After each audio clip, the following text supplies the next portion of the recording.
A continuación, Petróleo y Desarrollo.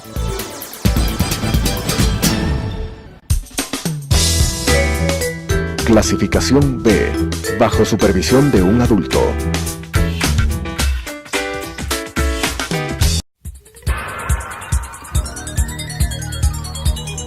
Las opiniones vertidas en este espacio por la producción y dirección del programa son de exclusiva responsabilidad de sus autores y de quienes intervienen en ellos.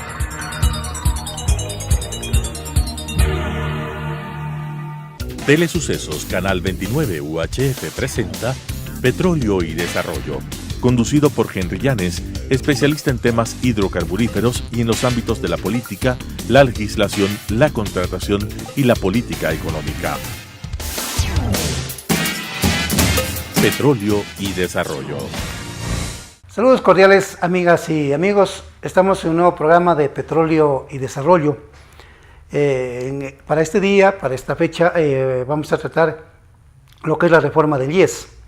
Pero antes de referirme a este tema que es tan importante para los afiliados, para los jubilados, para los pensionistas, yo quiero expresar mi saludo para los trabajadores del Ecuador. Este es un día en el Ecuador, también en los países de Sudamérica, de Centroamérica, de los Estados Unidos, de México, también de Europa, es un día que el trabajador a nivel mundial, a nivel universal, a nivel planetario, celebra este día, recordando su lucha, su historia. También se manifiesta en este día para expresar sus reclamos, sus manifestaciones, sus desacuerdos, pero también para formular propuestas. Pero en lo fundamental, recuerda el trabajador esta fecha que es una fecha histórica por los cambios, por la lucha que desarrollaron los trabajadores en el siglo XIX, en el siglo XX. De manera que es un día muy importante, nosotros la saludamos, pero obviamente no solamente nos referimos al trabajador, nosotros nos referimos al trabajador en general, al trabajador de la fábrica, al trabajador de la industria, del comercio, de la banca, del que presta servicios, ¿no? Al trabajador de la educación, al trabajador que está formando a los jóvenes, al que está compartiendo y construyendo criterios a nivel de la educación primaria, la secundaria y a la universidad. Entonces nos referimos al trabajador del magisterio, pero también al trabajador de la academia en los centros universitarios y también en los centros de estudios y de fundaciones, también de los medios de comunicación, al trabajador de la cámara, al trabajador de la consola, al trabajador que está conduciendo las noticias, que está generando producción. A todos ellos nos referimos en este día. En el siglo XIX y en el siglo XX predominaba el concepto del obrero, pero ya en este siglo XX, cuando se han desarrollado las tecnologías, se ha desarrollado la ciencia, entonces ya no podemos referirnos solamente al obrero. El obrero incluso hoy está formándose, está capacitándose en la fábrica. El obrero ya ahora es un bachiller, es un tecnólogo. Y entonces en una categoría más amplia, la categoría ya es del trabajador, ya no es solamente del obrero. Entonces los saludamos en este día a los trabajadores, vuelvo a repetir, de nuestro país, de Quito, Guayaquil y todas las 24 provincias que se han manifestado. Y que obviamente cada vez tenemos que estar más unidos para estar incorporados con estos criterios en la reforma del Código del Trabajo y también en la reforma a la Ley de la Seguridad Social. Ya en el tema de la reforma a la Ley de la Seguridad Social, nosotros semanas atrás, enviamos una comunicación al señor Presidente de la República, al señor Vicepresidente de la República, a la señora Presidenta de la Asamblea Nacional, al señor Ministro de Economía y Finanzas y al señor Presidente del Consejo Directivo del IES. ¿Qué le planteamos? Le planteamos una hoja de ruta, le planteamos que seamos convocados al diálogo en las mesas de diálogo que el gobierno va a conformar, a efectos de que en esas mesas de diálogo podamos analizar y podamos debatir y proponer las reformas que requiere el IES. Esas reformas son estructurales, pero claro, pedir una reforma estructural demanda de mucho tiempo. Lo que queremos hacer es una reforma más bien de carácter coyuntural, por así llamarlo, pero que tiene trascendencia, que tiene perspectiva, que tiene futuro. Nosotros le dijimos al gobierno en esa comunicación de que hay tres temas fundamentales que debemos resolver. Lo que tiene que ver con el gobierno, con la estructura del gobierno del IES, con el órgano conductor del IES, ¿no? Entonces, con el órgano de gestión del IES. Entonces, en ese sentido, le planteamos que en esa materia, lo que es el gobierno, debería estar estructurado. En principio, le hemos dicho nosotros a través de un Congreso Nacional de Afiliados. Nosotros, como hemos dicho ya varias veces en este medio de comunicación, que planteamos un proyecto de ley para que sea un Congreso Nacional de Afiliados, el que elija al Consejo Directivo del IES, que debería ser un experto en salud, en el manejo de la salud, en la atención médica, y lo que es esta actividad de la medicina que es tan amplia, ¿no? Y que tiene que ver con equipos, que tiene que ver con atención médica, que tiene que ver con compra de medicamentos, en fin, ¿no? Entonces, hemos dicho de que debe haber un experto en el Consejo Directivo del IES en esa materia. Un segundo que hemos dicho, una persona especializada en las finanzas, en el manejo financiero, uno que sepa arquitectura financiera. Y un tercero que sepa, que tenga trayectoria, que tenga experiencia, que tenga conocimiento en lo que es el manejo de seguros sociales. Pero obviamente también somos conscientes de que no existen las condiciones políticas, ¿no?, para ir a un Congreso Nacional de Afiliados. Nosotros decimos que este Congreso Nacional de Afiliados deben ser elegidos sus miembros a través de un padrón electoral. ¿Quiénes deberían votar? ¿Quiénes deberían estar registrados en el padrón electoral? Son los afiliados, los jubilados y los pensionistas, ¿no?, en todas las provincias del país, ¿no? Y que de acuerdo a un número, de acuerdo a un dato que nosotros hemos puesto en el proyecto, sean elegidos los miembros del Congreso Nacional, que no deberían exceder de los 50 o 55 o 60 personas, no puede ir más allá. Pero bueno, como digo, no hay esas condiciones para ir al Congreso. Entonces lo que hemos dicho ahora, entonces, que el Consejo Directivo del IES, en vez de que estén 3 miembros, deberían estar 5, porque no hay un correcto balance de los que aportan en el Consejo Directivo del IES.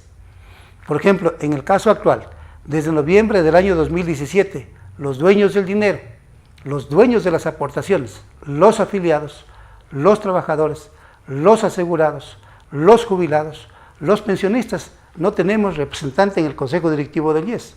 Entonces, ¿quiénes manejan nuestro dinero? Maneja el gobierno y manejan los señores empleadores. El gobierno, que tiene una deuda que supera los 22.500 millones de dólares. El gobierno, que tiene una mora en materia de salud de 5.100 millones de dólares. Sin embargo, de manera paradójica y contradictoria, el mayor deudor y el que no paga las deudas, ¿no?, ¿ya?, es el que maneja los recursos de los trabajadores. La pregunta ¿es correcto esto? ¿Esto es justo? ¿Esto tiene lógica? ¿Esto tiene razón? La respuesta es que no. Ya, entonces tiene que haber una reforma al Consejo Directivo del IES para que estén los dueños del dinero, los dueños de las aportaciones, que son los asegurados, que son los afiliados, que son los trabajadores, ¿no? ¿Quién más está gobernando el IES desde noviembre a la fecha? El representante de los empleadores. Pero los empleadores tienen una mora patronal de 1.200 millones de dólares con el IES. La pregunta es, ellos que tienen esta mora patronal y que no tienen el carácter de afiliados, que no tienen el carácter de los asegurados, ¿es correcto que ellos manejen los dineros de los afiliados, los dineros de los trabajadores? ¿Ya? La respuesta es que no. Entonces los dos que tienen estos antecedentes, el gobierno de un lado y los empleadores del otro lado, son los que vienen administrando el Consejo Directivo del IES, y en donde no está un representante de los afiliados. Entonces, para que el país tenga una idea, hasta el 31 de diciembre del año 2018, estaban registrados como afiliados del Seguro Social Obligatorio, ¿ya?, en el Instituto Ecuatoriano de Seguridad Social, 3.300.000 personas, perdón, 3.033.000 personas, ¿ya? 2.889.000 trabajadores por relaciones de dependencia laboral, los trabajadores de la banca, de almacenes, del agro, los trabajadores de la industria, los trabajadores de los servicios, los trabajadores de los medios de comunicación, los trabajadores que están vinculados en los centros de estudios, en la academia, eran 2.889.000 al 31 de de diciembre del año pasado.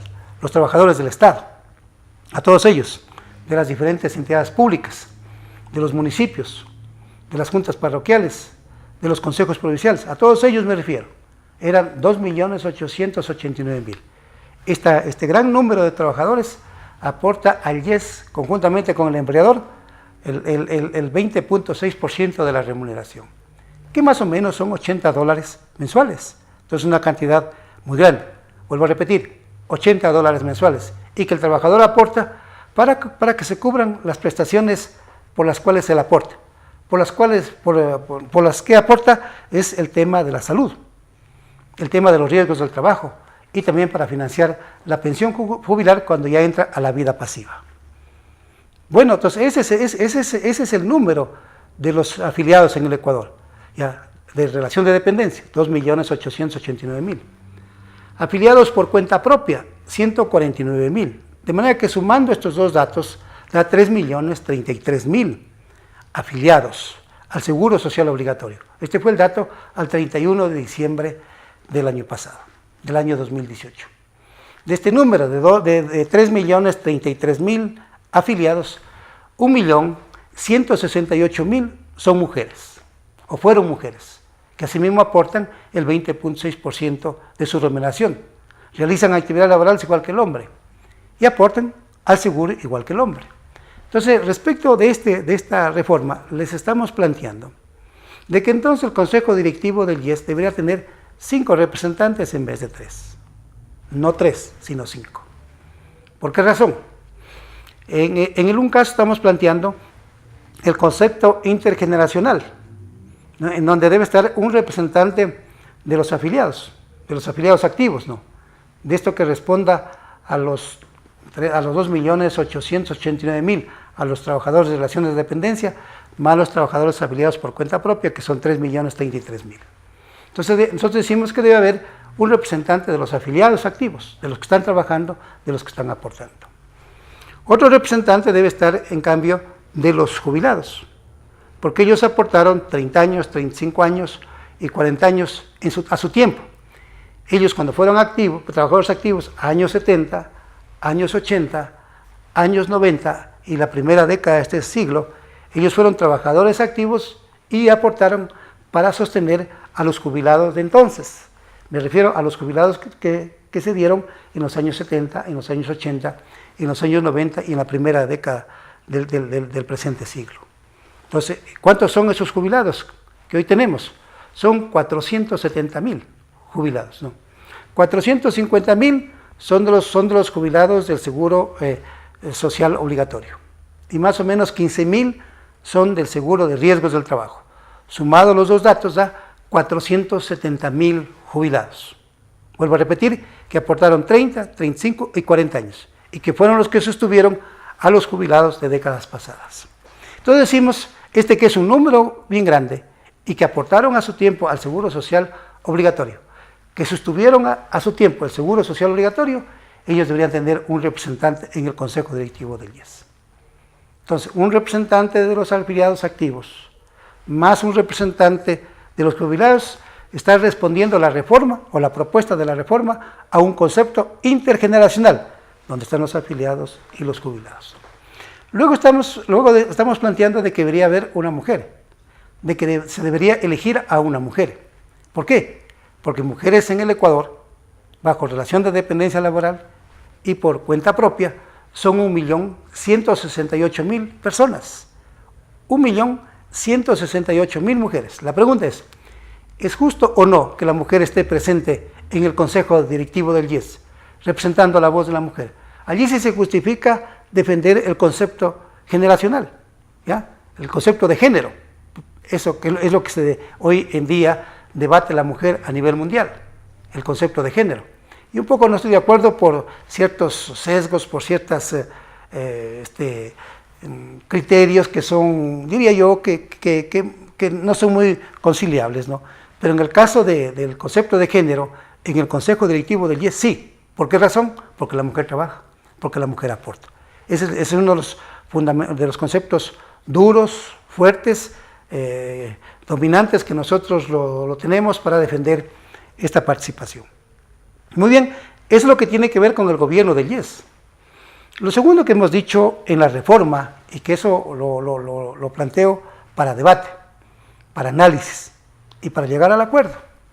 Nosotros decimos que el seguro social obligatorio debe ser manejado de forma autónoma, para que en forma eficiente maneje sus recursos y para que en forma eficiente dé las prestaciones de salud, riesgos del trabajo y de jubilación para lo que aportamos los trabajadores.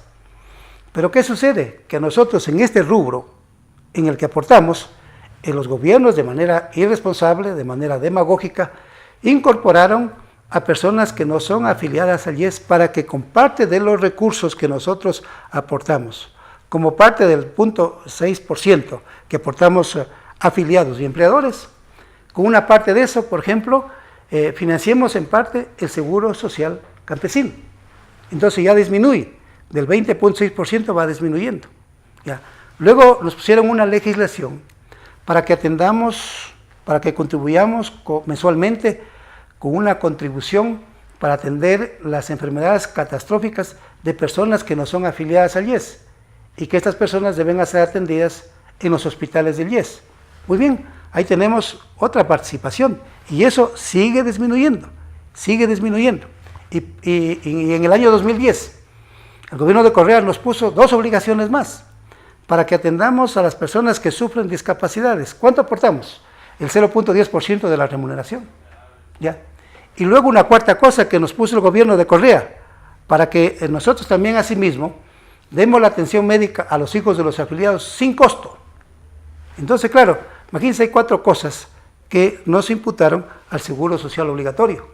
Y entonces eso tiene un alto costo. Y entonces las finanzas del seguro social obligatorio prácticamente van disminuyendo drásticamente y van poniendo en riesgo la estabilidad financiera del IES. Y van poniendo en riesgo las prestaciones que en forma obligatoria tiene que dar el IES para los trabajadores, para los afiliados, para los asegurados. Pregunto, ¿en los seguros privados se da sin costo alguna atención, alguna prestación médica o de jubilación? No. El seguro privado no da una sola. Y nosotros, ¿por qué en el caso del seguro social obligatorio se han hecho este tipo de concesiones, este tipo de obligaciones de algo que no nos corresponde a nosotros como afiliados del seguro social obligatorio? Entonces, ¿cuál es el planteamiento? El planteamiento es de que en la reforma, este tipo de prestaciones a las que hago mención, en el caso del seguro social campesino, sea un seguro social campesino autónomo, manejado por los afiliados del seguro social campesino y por el gobierno. En ese caso sí por el gobierno, porque el gobierno tiene que dar la mayor parte de la contribución para poder sostener el seguro social campesino. En el caso de las discapacidades, de personas que no son afiliadas al IES, pero que sufren discapacidades, y las otras que sufren enfermedades catastróficas, muy bien, que entonces estos sectores sean atendidos de manera eficiente en los hospitales públicos, en la red pública de hospitales, que ahí sean atendidos en cuanto a atención médica. Pero no se puede cargar esa obligación a los trabajadores, a los afiliados del seguro social obligatorio. Eso estamos diciendo. ¿Qué tiene que hacer el gobierno? Ser eficiente en el manejo de los hospitales públicos, entregar los recursos, modernizar los equipos, modernizar la infraestructura, para que exista una atención digna. Y estas personas pobres que no son afiliadas al IES, pero que requieren de una ayuda al 100% para que se atiendan sus discapacidades, para que se atiendan las enfermedades catastróficas. ¿Cuáles enfermedades catastróficas?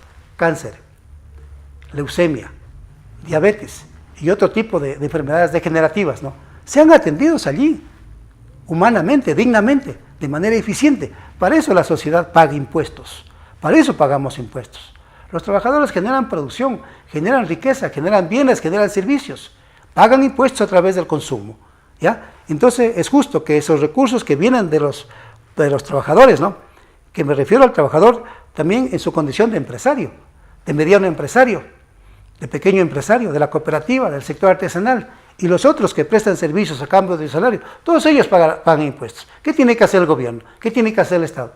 Manejar de manera eficiente esos recursos que vienen a financiar el presupuesto, que vienen de los impuestos, a que se entregue una atención de salud de calidad, pero que no se interrumpa, que no se ocupe los hospitales del seguro social. ¿Por qué?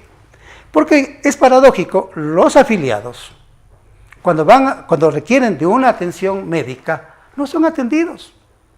Y tienen que irse a los hospitales privados o a las clínicas privadas a pagar, a pesar de que son afiliados al IES, porque no les dan una atención oportuna, porque les dicen venga después de una semana, de 2 semanas, después de un mes, después de 3 meses, etc. Pero la pregunta ¿es justo que al trabajador que es afiliado al IES no se le dé una buena atención? La respuesta es que no. Entonces, ese es la segunda criterio para nosotros ir a la reforma del Seguro Social. Y finalmente, en lo que tiene que ver con las deudas. Para terminar, para concluir con el tema de la deuda. El Estado le debe al IES, bajo una auditoría que realizó la Contraloría, bajo un examen especial que realizó la Contraloría, y que logró ajustar ese examen, redondear o actualizar ese examen que se realizó en el 2016, ¿no? Entonces dijo que la deuda del Estado era de 2.527 millones de dólares. En cambio, esa deuda no se la pagó ni en el 16 ni en el 17. Y al 31 de diciembre del año 2018 se dijo de que era de 3.100 millones de dólares, según la Contraloría General del Estado. Pero hay 2.000 millones de dólares que no están registrados en asientos contables, de facturación no registrada en asientos contables del IES. Entonces, si sumamos los 3.100 millones de dólares más los 2.000 millones de dólares, estamos hablando de 5.100 millones de dólares. Entonces, le estamos diciendo al gobierno, pague o determine o fije un cronograma de pagos. Y nosotros hemos dicho que entregue en dación de pago, puede ser el Banco del Pacífico, o la empresa eléctrica Quito, o la empresa de generación eléctrica de Paute, ¿no? Bueno, pero el gobierno tiene que pagar. Entonces tiene que pensar en que bienes de esa naturaleza que estoy mencionando los entregue al IES en dación de pago. Bueno, estos son los 3 criterios, queridas amigas, queridos amigos, que estamos hablando sobre la reforma al IES, y por lo tanto hay que estar pendiente, hay que estar haciendo seguimiento. Nosotros lo vamos a hacer, y en la medida que se vaya concretando o que se vaya avanzando esta propuesta, nosotros les vamos a informar a ustedes. Muchas gracias por atendernos y nos vemos en el próximo programa. Las opiniones vertidas en este espacio por la producción y dirección del programa son de exclusiva responsabilidad de sus autores y de quienes intervienen en ellos.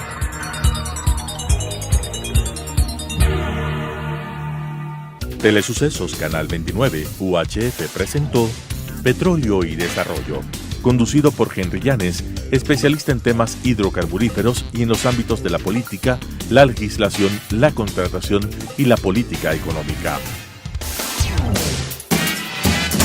Petróleo y Desarrollo.